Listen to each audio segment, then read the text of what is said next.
கருத்தியை பொரி செய்வது எப்படின்னு பார்ப்போமா? 1/2 கிலோ பொரி, 1/2 கிலோ வெல்லம், ஒரு 1/2 மூடி தேங்காய் சில்லு, எள் 2 ஸ்பூனு, பொட்டுக்கடலை 4 ஸ்பூனு எடுத்துக்கிட்டு ஃபஸ்ட்டு பொரியை நல்லா சலிச்சுக்கணும். மண் இல்லாமல் நல்லா சலிச்சுட்டு அடுப்பில் இரும்பு கடாய் வைத்து இரும்பு கடாயில் வந்தனும் எள்ளை போடணும். எள் லேசாக பொரியிற வரையும் வறுக்கணும்.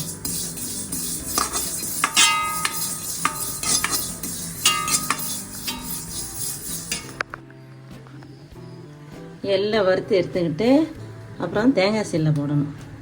தேங்காய் சில்லை போட்டு லேசாக சிவப்புற வரையும் தேங்காய் சில்லை வறுக்கணும்.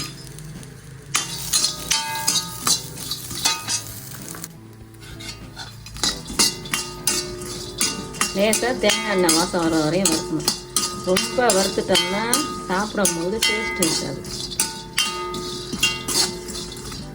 அப்புறம் அடுப்பில் பாத்திரத்தை வச்சு நாட்டு வெல்லம் இருக்குல்ல, உருண்டை வெல்லம், அந்த உருண்டை வெல்லத்தை அதில் போடணும். போட்டு தண்ணி ஊற்றக்கூடாது, சும்மா ஒரு ஸ்பூன் அளவு தான் தண்ணி ஊற்றி கிண்டிக்கிட்டே இருந்தோம்னா பாகு கெட்டி பதம் வரும்.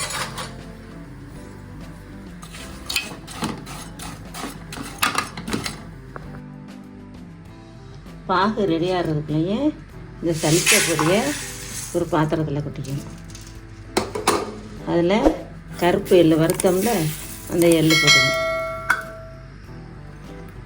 பொட்டுக்கடலை வச்சுருந்தோம்னா பொட்டுக்கடலையும் போட்டுக்கணும்.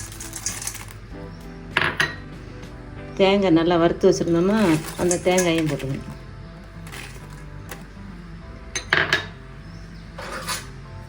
தேங்காயும் போட்டு நல்லா ஒரு கிளறி விட்டு வெல்லம் பாகு ஆனோடனே இதில் ஊற்றி உருண்டை பிடிக்க வேண்டியது.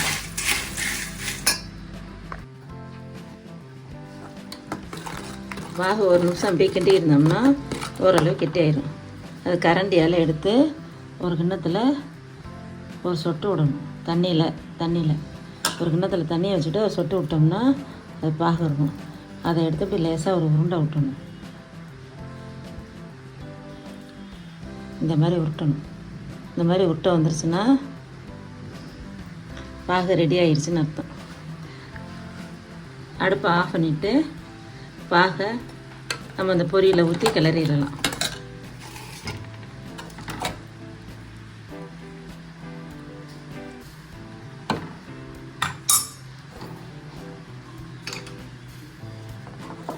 பாகை எடுத்து பொரியில் ஊற்றி